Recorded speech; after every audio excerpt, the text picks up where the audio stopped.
नमस्कार दोस्तों, मेरा यूट्यूब चैनल पे आपका स्वागत है। इस वीडियो लेक्चर में मैं आपके पास और एक क्वेश्चन लाया हूँ।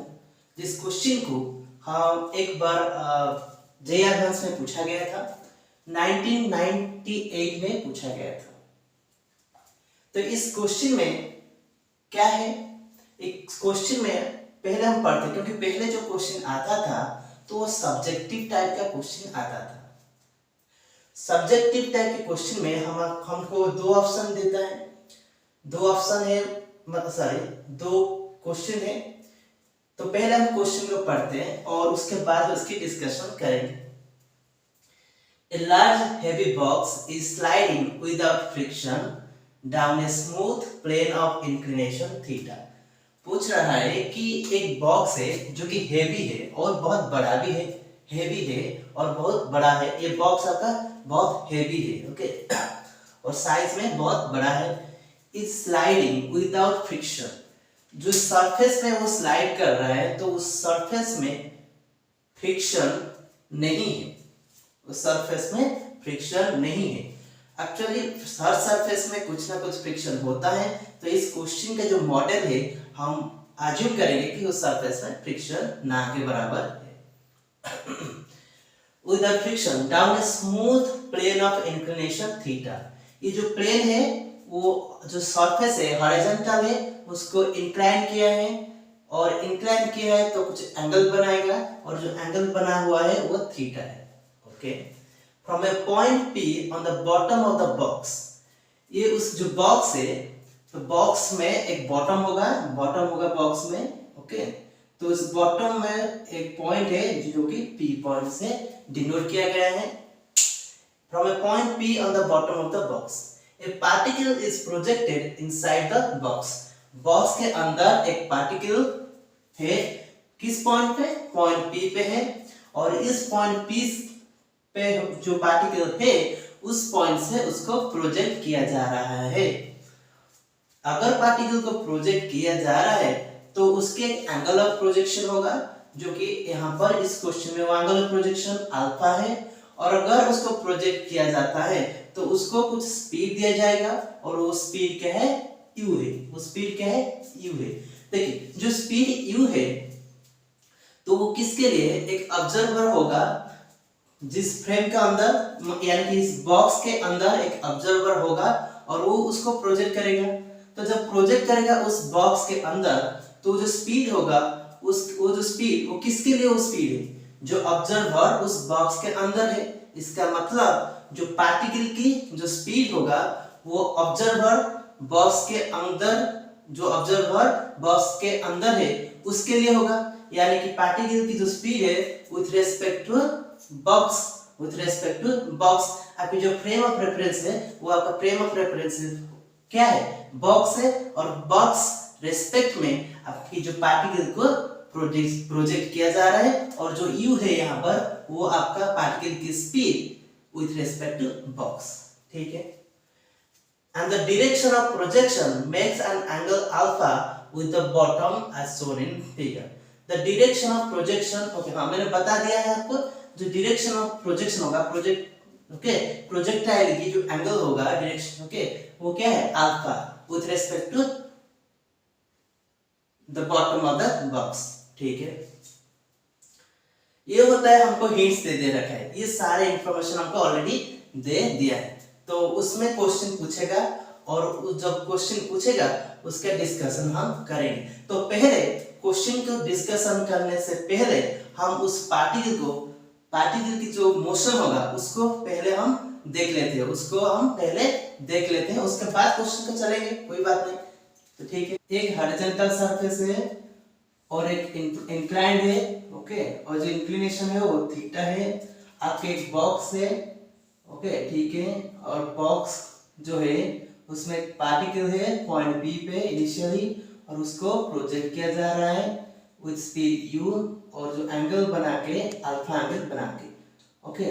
और आपकी ये जो बॉक्स है जो हेवी है, ओके। तो देखिए, अगर हम इस प्रॉब्लम्स को डिस्कशन करेंगे तो आप सोचिए, ये जो बॉक्स या पार्टिकल, दोनों की बात कर रहा हूं, तो ये किस सरफेस पे है? ये जो हॉरिजॉन्टल, ये जो प्लेन है, इंक्लाइंड प्लेन है, तो उस इंक्लाइंड प्लेन पे है। तो अगर हम अगर हमारा एक्सिस है, जो एक्स एक्सिस या वाई एक्सिस लेते हैं, ओके, उसको डिस्क्राइब करने के लिए, तो उस कौन सा एक्सिस को अगर हम एक्स एक्सिस चूज करेंगे तो हमको कन्वीनियंट रहेगा। तो देखिए, ये जो मोशन होगा वो क्या होगा, इस प्लेन पे होगा, इस प्लेन पे होगा, यानी कि हमको पता चल गया कि हमको दो ही एक्सिस की जरूरत है, एक एक्स एक्सिस और एक वाई एक्सिस। तो हम एक्स एक्सिस किसको लेंगे? ये जो मोशन होगा हमको कन्वीनियंट रहेगा अगर हम उस प्लेन पे काम कर रहे हैं, अगर हम उस प्लेन पे काम कर रहे हैं, तो उसको हम एक्स एक्सिस लेते हैं, और वो जो एक्सिस परपेंडिकुलर होगा वो obviously I axis Y axis होगा। तो ये हमारा वर्टिकल प्लेन है, ओके। ये जो लाइन में यहाँ पर दे रहा हूं वो मेरा इंक्लाइंड प्लेन है। क्या है? इंक्लाइंड प्लेन है, ओके, इंक्लाइंड प्लेन है, ओके, ये वाला प्लेन, ठीक है। तो ये वाला प्लेन को मैं क्या लूंगा, मैं एक्स एक्सिस लेता हूं, ओके, और इसका जो वर्टिकल होगा ऑब्वियसली मेरा वाई एक्सिस होगा। क्या होगा? वाई एक्सिस होगा। ओके, मैं यहाँ पर फिगर ड्रॉ कर लेता हूँ, ये मेरा एक्स एक्सिस, ओके, और ये वर्टिकल मेरा वाई एक्सिस।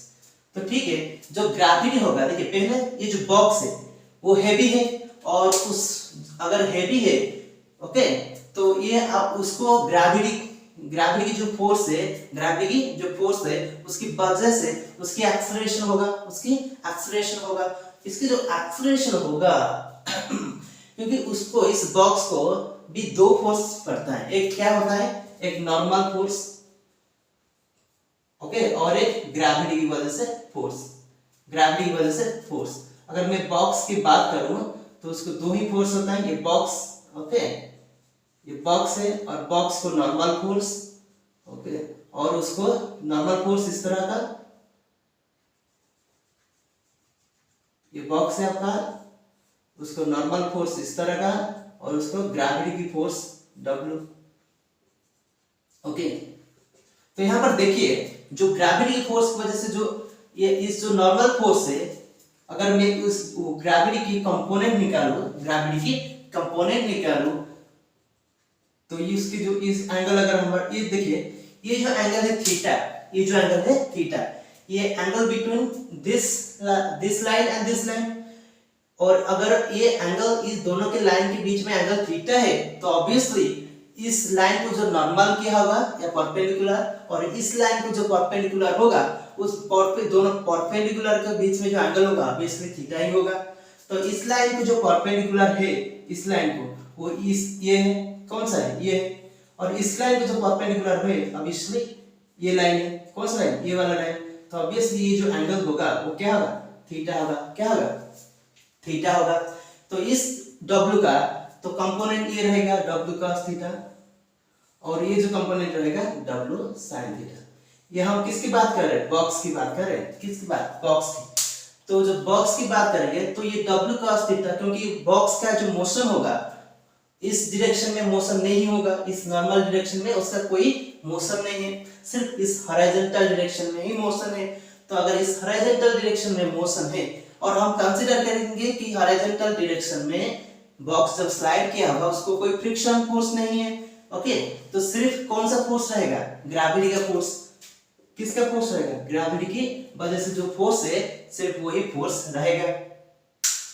तो ये जो W sin थीटा है, इसकी वजह से जो एक्सीलरेशन होगी, क्योंकि जो W होता है वो क्या होता है, mg sin थीटा होगा। m किसका मास है? बॉक्स की मास। किसकी मास? बॉक्स की मास। तो ऑब्वियसली जो एक्सीलरेशन होगा वो क्या होगा? g sin theta. क्या होगा? g sin theta. ये जो एक्सीलरेशन होगा किसका होगा? बॉक्स का। किसका? बॉक्स का। ओके, हमको इससे पता चल गया कि जो बॉक्स का एक्सीलरेशन होगा वो क्या होगा? g sin theta. Okay,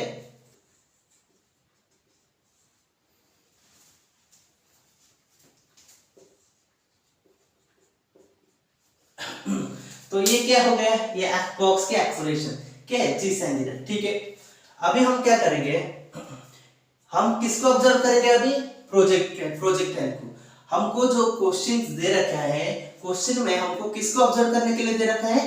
projectile को। हम प्रोजेक्टाइल को ऑब्जर्व करेंगे, यानी कि प्रोजेक्टाइल की जो मोशन है उसको ऑब्जर्व करेंगे। तो ठीक है, तो करते हैं ऑब्जर्व।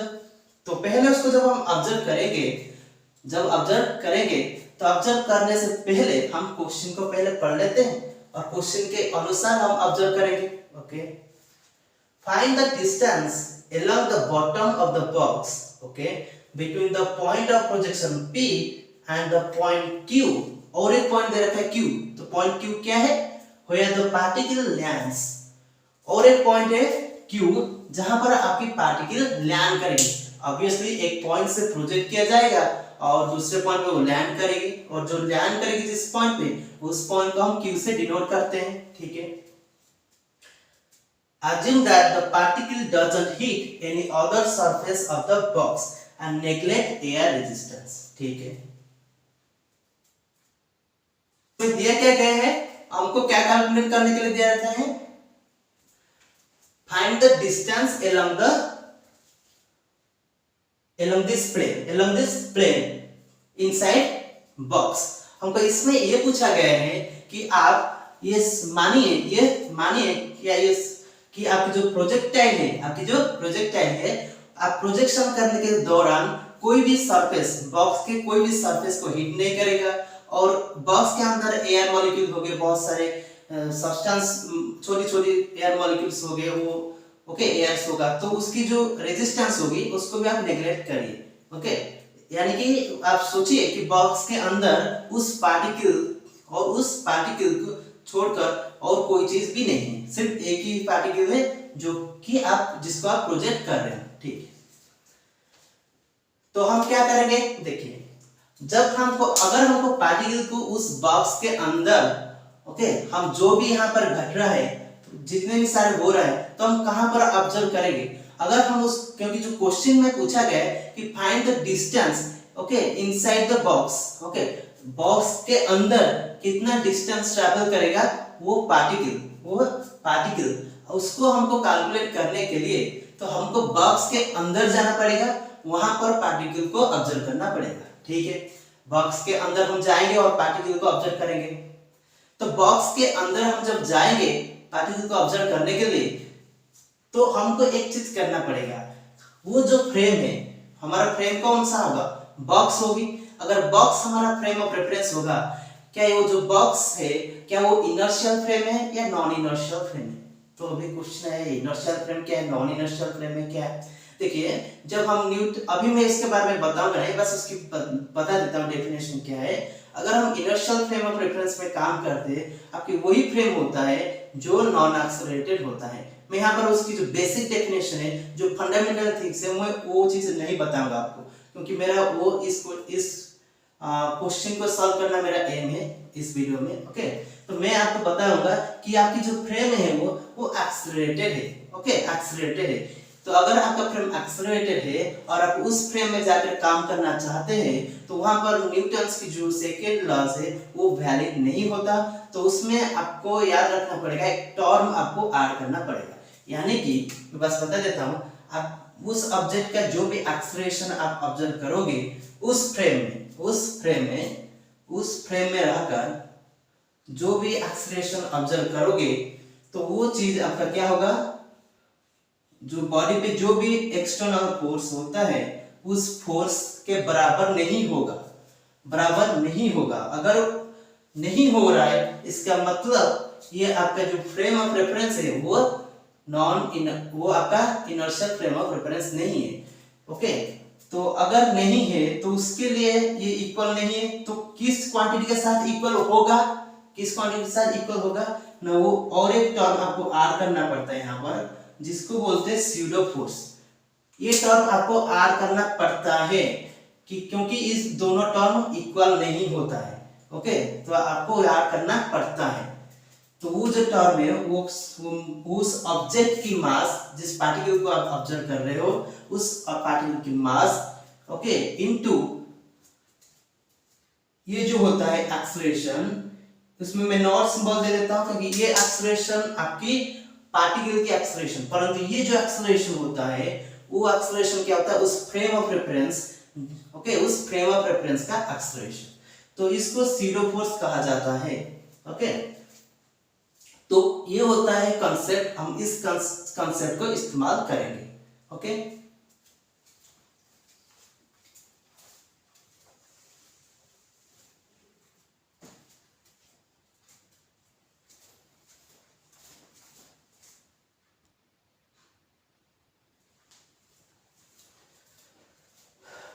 ठीक है। अगर हम इस बॉक्स के अंदर जाके ऑब्जर्व करेंगे, ओके, तो हमको क्या करना पड़ेगा, एक एक्सेलरेशन ऐड करना पड़ेगा, ओके, जो कि सीरो एक्सेलरेशन है। ओके, ठीक है। और उस एक्सेलरेशन का दिशा क्या होगा, अगर बॉक्स का एक्सेलरेशन इस डायरेक्शन में है, बॉक्स का एक्सेलरेशन इस दिशा में है, तो उस बॉडी के लिए, उस ऑब्जेक्ट के लिए हम एक एक्सेलरेशन आर करेंगे जो जीरो एक्सेलरेशन है, और वो किस दिशा में होगा, इस दिशा का अपोजिट डायरेक्शन में, यानी कि एक्स एक्सिस में। किस एक्सिस में होगा, एक्स एक्सिस की डायरेक्शन में। तो ठीक है, तो हम इस बॉडी का जो एक्सेलरेशन होगा इनसाइड फ्रेम, ओके, ये जो हम ऑब्जर्व कर रहे हैं इनसाइड बॉक्स, ओके, बॉक्स के अंदर रहकर हम ऑब्जर्व कर रहे हैं, हम बॉक्स के अंदर रहकर ऑब्जर्व कर रहे हैं। तो जो पार्टिकल की एक्सेलरेशन क्या होगी, देखिए ग्रेविटी भी है, पार्टिकल बॉक्स के अंदर रहेगा, क्या उसको ग्रेविटी नहीं एक्सपीरियंस होगा, ग्रेविटी की जो फोर्स है वो हमेशा हर जगह है। ओके, तो जो पार्टिकल होगा वो ग्रेविटी की वजह से उसका एक एक्सेलरेशन रहेगा, प्लस आपको जो जीरो एक्सेलरेशन है उसको भी ऐड करना पड़ेगा। तो पार्टिकल की जो एक्सेलरेशन होगी वो क्या होगी, पार्टिकल की जो एक्सेलरेशन होगी, ये मेरा एक्स एक्सिस है, तो ये क्या होगी, ये देखिए ये जो एक्सेलरेशन होगी ये बॉक्स का एक्सेलरेशन होगा, तो बॉक्स का एक्सेलरेशन जी साइन थीटा, डायरेक्शन क्या होगा इसका अपोजिट, यानी कि एक्स डायरेक्शन में। ओके, ये मेरा एक्स एक्सिस है, ठीक है। और उसकी वजह से क्या होगा, ग्रेविटी की वजह से जो एक्सेलरेशन होगा वो क्या होगा, जी साइन थीटा, और इस दिशा में क्या होगा, जी कॉस थीटा, जी कॉस थीटा। तो ये होता है पार्टिकल, ये मेरा पार्टिकल है, पार्टिकल है। ओके, और हम कहां पर ऑब्जर्व कर रहे हैं, बॉक्स के अंदर, बॉक्स के अंदर। तो ये दोनों जो एक्सेलरेशन दोनों देखिए सेम है, दोनों सेम है। इसका मतलब पार्टिकल की सिर्फ एक ही एक्सेलरेशन होगा जो कि ए वाई। तो पार्टिकल की जो एक्सेलरेशन है वो ए एक्स क्या होगा, जीरो हो जाएगा, और जो ए वाई हो जाएगा वो क्या होगा, माइनस जी कॉस थीटा। ओके, माइनस जी कॉस थीटा, ये होगा पार्टिकल की एक्सेलरेशन इनसाइड बॉक्स। कहां पर, इनसाइड, ओके, इनसाइड बॉक्स।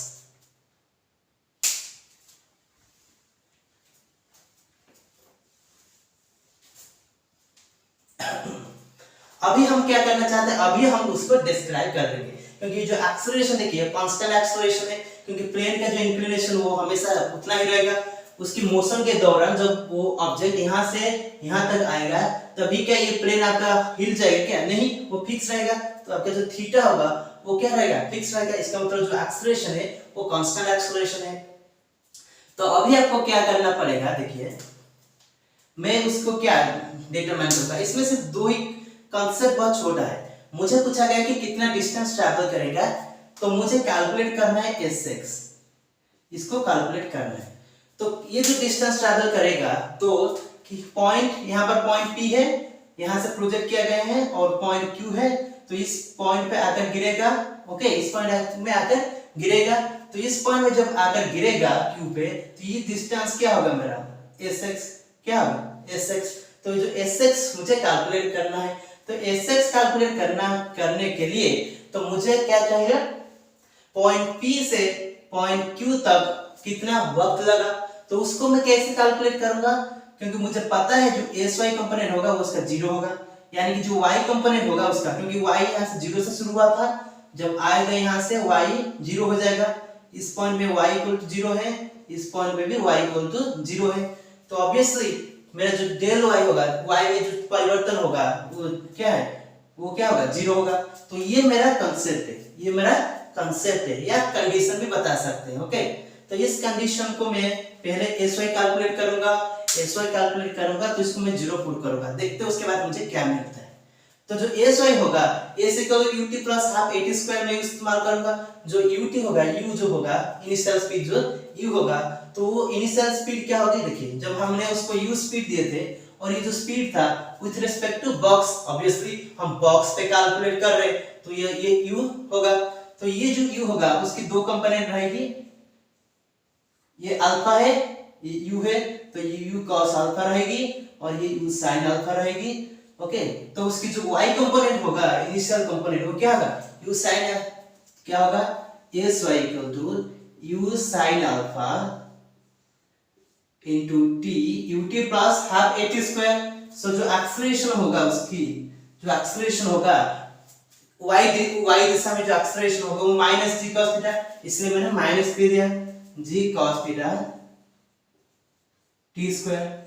ये जो क्वांटिटी होगा वो क्या होगा जीरो होगा, क्या होगा जीरो कंडीशन में। तो इससे मुझे क्या पता चलेगा, अगर मैं उसको कैलकुलेट करूं तो मुझे टाइम क्या मिलेगा, मुझे 2u sin alpha by G cos theta. तो ये होगा मेरा, इसको क्या कहा जाता है मैथमेटिक्स की जो फिजिक्स की जो लैंग्वेज है प्रोजेक्टाइल में, उसको बोला जाता है कि टाइम ऑफ फ्लाइट। क्या बोला जाता है टाइम ऑफ फ्लाइट, तो इसको टाइम ऑफ फ्लाइट बोला जाता है। तो अभी मैं क्या करना चाहता हूं, मुझे टाइम ऑफ फ्लाइट मिल गया, तो अभी मैं ये कैलकुलेट करूंगा कि वो कितना डिस्टेंस इस टाइम पे, इतना टाइम पे वो कितना डिस्टेंस ट्रैवल किया है, जबकि उसकी एस जो एक्स डायरेक्शन में जो स्पीड है वो, क्योंकि एक्स डायरेक्शन में एक्सेलरेशन नहीं है, तो अगर एक्सेलरेशन नहीं है तो v equal to e plus at, आपको एक्सेलरेशन नहीं देखने को मिलेगा, तो v आपका जो होगा तो वो इनिशियल स्पीड के बराबर होगा, मतलब इनिशियल जो कंपोनेंट होगा उसके बराबर होगा। तो ऑब्वियसली मेरा जो डिस्टेंस s होगा तो sx क्या होगा, मैं sx कैलकुलेट करता हूं यहां पर, जो sx होगा वो क्या होगा ux into time of flight, okay acceleration ax0, तो ux क्या है ये है, तो मेरा ये क्या हो जाएगा u cos अल्फा जो टाइम ऑफ फ्लाइट होगा वो 2u sin alpha by G cos theta into 2u sin alpha by G cos theta. तो अगर मैं इसको कैलकुलेट करूं मुझे क्या मिलता है 2u square sin alpha cos alpha by G cos theta. तो मुझे क्या मिलता है, ये मेरे को रिजल्ट मिलता है। तो आप देखिएगा जो 2 sin अल्फा cos अल्फा होता है वो क्या होता है, वो sin 2 अल्फा होता है, वो क्या होता है sin 2 अल्फा। तो मैं उसको हटा देता हूं इस वाला, तो मुझे क्या मिलेगा u square sin 2 alpha by G cos theta. तो मुझे क्या मिलेगा sx, मुझे क्या मिलेगा, मुझे sx इतना ही मिलेगा। ओके, तो अभी मैं क्या करना चाहता हूं, ये मेरा sx है और मेरा जो क्वेश्चन का जो पहला जो सवाल था वो मेरा अभी इसमें परिपूर्ण हो गया, मतलब इसका जो सॉल्यूशन मुझे मिल गया। क्या मिल गया u square sin 2 alpha by G cos theta. तो अभी हम क्या देखेंगे ना, जो सेकंड वाला क्वेश्चन है उसको हम देखेंगे, तो उसको कैसे करेंगे। ओके, तो ये हमको मिल गया टाइम ऑफ फ्लाइट मुझे मिल गया, तो हम सेकंड वाला को जाएंगे और उसको देखेंगे। ठीक है, तो अभी हम क्या करेंगे, हम सेकंड क्वेश्चन जो है उसको देखेंगे। तो इसमें क्या पूछा है क्वेश्चन, पहले पढ़ लेते हैं। If the horizontal displacement of the particle as seen by an observer on the ground is zero, वो क्या बोल रहा है कि आपका जो हॉरिजॉन्टल डिस्टेंस होगा जो पार्टिकल का है उस मोशन आपने प्रोजेक्ट किया है किस बॉक्स के अंदर। अगर एक ऑब्जर्वर है और जो ग्राउंड पे है, ओके ग्राउंड पे है और ग्राउंड पे रहकर वो क्या ऑब्जर्व कर रहा है, उस पार्टिकल की मोशन को ऑब्जर्व कर रहा है। वो क्या ऑब्जर्व किया, अगर वो if the horizontal displacement of the particle as seen by an observer on the ground is zero, वो ऑब्जर्व किया कि पार्टिकल जहां से शुरू हुआ था, जिस पॉइंट से प्रोजेक्ट किया गया था उस पॉइंट पे आकर गिर रहा है, इसका मतलब कोई उसका हॉरिजॉन्टल जो डिस्टेंस नहीं है। ओके, वो देख रहा है। Find the speed of the box with respect to the ground, इस बॉक्स का, पार्टिकल का नहीं, किसका, इस बॉक्स का। Find the speed of the box with respect to the ground at the instant when the particle was projected, जब particle को यहां से प्रोजेक्ट किया जाएगा। देखिए जब पार्टिकल को इस पॉइंट से प्रोजेक्ट किया जाएगा, जब प्रोजेक्ट किया गया उस इंस्टेंट ऑब्वियसली उस जो पार्टिकल होगा वो आपका बॉक्स के साथ अटैच रहेगा, ऑब्वियसली अटैच रहेगा। जब उसको प्रोजेक्ट किया जाएगा, इंपॉर्टेंट है, वो जो पार्टिकल होगा वो कहीं ना कहीं बॉक्स के साथ अटैच रहेगा। इसका मतलब आप वो हो सकता है ऑब्जर्वर जो होगा वो बॉक्स के साथ अटैच रहेगा, तो ऑब्जर्वर के साथ अटैच रहेगा आपका पार्टिकल, तो ऑब्वियसली आपका पार्टिकल किसके साथ अटैच है, बॉक्स के साथ अटैच है जब उसको प्रोजेक्ट किया जा रहा है। एक बार अटैच जब प्रोजेक्शन हो जाएगा तो उसके बाद उसका कोई कनेक्शन नहीं रहेगा बॉक्स के साथ, उसके बाद उसका कोई कनेक्शन नहीं रहेगा, परंतु उसका इनिशियली जब वो प्रोजेक्ट किया जा रहा है तो उसका कनेक्शन है, तो ये इंपॉर्टेंट है। तो देखिए हम ग्राउंड पे रहकर ऑब्जर्व करेंगे, तो जिस मोमेंट में वो प्रोजेक्ट किया जा रहा है तो उस मोमेंट में उसका बॉक्स के साथ कनेक्शन है। बॉक्स के साथ कनेक्शन होने का मतलब होता है बॉक्स का भी एक स्पीड दिया गया है, बॉक्स का एक स्पीड है इस दिशा में उस मोमेंट में, ओके, बॉक्स का एक स्पीड है v, और जो बॉक्स का स्पीड है वो किस विथ रिस्पेक्ट टू ग्राउंड का मतलब है वो जो इंक्लाइंड प्लेन है, अगर इस प्लेन के ऊपर कोई है, ओके, वहां पर खड़ा होकर ऑब्जर्व कर रहा है और वो देखेगा जब प्रोजेक्ट लाइन को इंक्लाइन किया जा रहा है तभी उस मोमेंट में आपकी बॉक्स का एक स्पीड है, क्योंकि बॉक्स एक्सेलरेट होता है तो उसका एक स्पीड रहेगा, जरूर रहेगा, तो उस मोमेंट में जो स्पीड होगा वो हमारा v है, किसका, बॉक्स का स्पीड, ओके। तो वो जो बॉक्स का स्पीड v होगा वो विथ रेस्पेक्ट टू प्लेन, यानी कि विथ रेस्पेक्ट टू, मैं इसको ग्राउंड कह लेता हूं, okay, with respect to plane, okay. तो अगर हम पार्टिकल को ऑब्जर्व करेंगे तो देखिए पार्टिकल को ऑब्जर्व करते हैं, तो ये हमारा पार्टिकल है, ओके, और ये हमारा इंक्लाइन प्लेन है जिसको हमने एक्स एक्सिस चुने हैं, और ये हमारा वर्टिकल होगा, ओके। तो इस एक्स एक्सिस कौन सा है, हमारा इंक्लाइन प्लेन है, कौन सा, इंक्लाइन प्लेन है, okay.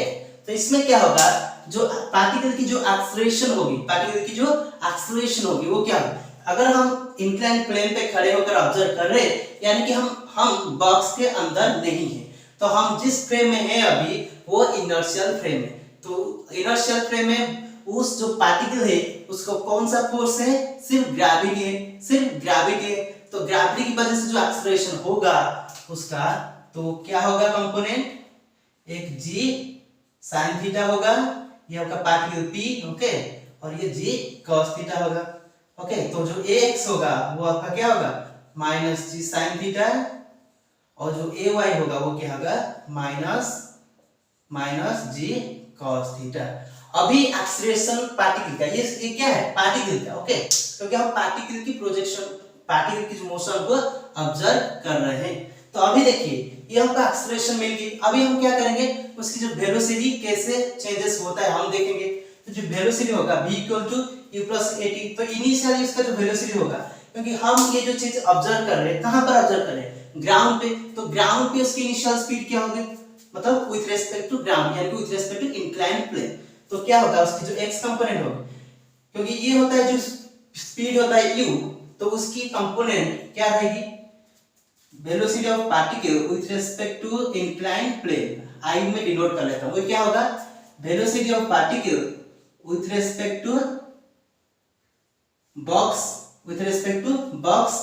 Plus velocity of box with respect to inclined plane, ये हमारा सिंपल क्लासिकल वेलोसिटी की एडिशन रूल है, ओके। क्लासिकल मतलब नॉन रिलेटिविस्टिक, ओके। तो उसमें क्या होगा, पार्टिकल की जो कंपोनेंट होगा, अगर मैं उसको कंपोनेंट फॉर्म में लिखूं तो ये क्या हो जाएगा, u cos alpha, okay, x cap plus u sin alpha y cap, और ये जो कंपोनेंट है पार्टिकल जो बॉक्स की वेलोसिटी, तो बॉक्स की जो वेलोसिटी होगा वो इस दिशा में होगा, क्योंकि एक्सेलरेशन इस दिशा में, वेलोसिटी इस दिशा में होगा, तो वो क्या है, इस दिशा में होगा, किस दिशा में, इस दिशा में, तो क्या होगा वो plus minus v x cap, okay, ये होगा। तो अभी मैं क्या करता हूं, u cos alpha minus v x cap plus U sine alpha Y cap. ये क्या होगा, ये होगा उस पार्टिकल की एक्स कंपोनेंट और उस पार्टिकल की वाई कंपोनेंट जब उसको प्रोजेक्ट किया जा रहा है उस इंस्टेंट, यानी कि इनिशियल वेलोसिटी का कंपोनेंट।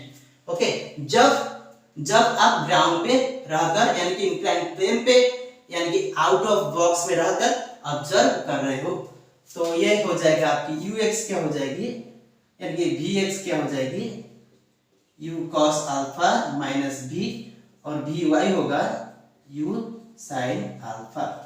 ओके, तो मैं इसको इरेज कर लेता हूं ये वाला क्वेश्चन।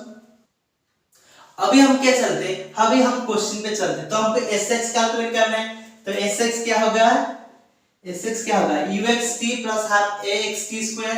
तो ax कंपोनेंट ये है और ux क्या है हमारा ये है।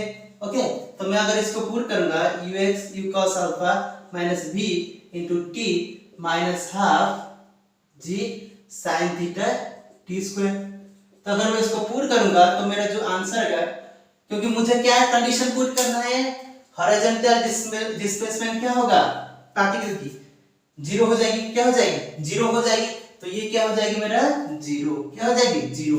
अगर ये मेरा जीरो हो गया तो मुझे क्या मिलेगी time t 2u cos alpha minus b divided by g sin theta. मुझे क्या मिलेगी 2u cos alpha minus b divided by g sin theta. अभी आपकी लाइन पूरी तरह क्लियर हो गया, आपको टाइम ऑफ फ्लाइट पता चल गया। तो अगर टाइम ऑफ फ्लाइट आपको पता चल गया, आप उसके बाद क्या करोगे, आप उसके बाद सिंपली एसवाई कैलकुलेट करोगे। तो आपको पता है, सॉरी आपको एसवाई कैलकुलेट करने की कोई जरूरत नहीं है। उसमें पूछा गया है कि find the speed of the box with respect to the ground at the instant when particle was projected. आपको क्या कैलकुलेट करना है, स्पीड कैलकुलेट करना है। तो ऑब्वियसली देखिए, तो इसको कैसे कैलकुलेट करेंगे, तो ये बहुत सिंपल है, क्योंकि जब पार्टिकल को प्रोजेक्ट किया गया है तो उसकी sx क्या है, इतना है, sx इतना है। sx क्यों हम जीरो पुट करेंगे, क्योंकि ऑब्जर्वर जब ऑब्जर्व करेगा तो उसको जीरो दिखेगा। ओके, इसका मतलब हमको टाइम मिल गया। उसके बाद उसकी जो sy होगा वो भी जीरो होगा, sy भी उसका जीरो होगा, क्योंकि पार्टिकल जब प्रोजेक्ट किया गया है तो इसके ऑब्वियसली जो क्यू पॉइंट पे आके गिरेगा तो उसकी y कंपोनेंट क्या होगी, y कंपोनेंट में परिवर्तन नहीं मिलेगा, तो sy इक्वल 0 है। तो हम sy कैलकुलेट करेंगे। ओके, तो sy क्या हो जाएगा, uy क्या है, ये है, तो u sin alpha t, ay क्या है minus g cos theta, minus g cos theta t square equal to 0। ये t क्या है, टाइम ऑफ फ्लाइट, जिसको हमने कैलकुलेट किया है यहाँ पर, तो उसमें इसको हम पुट करेंगे। ओके, तो मैं इसको इरेज कर लेता हूं, ये वाला पोर्शन को इरेज कर लेता हूं।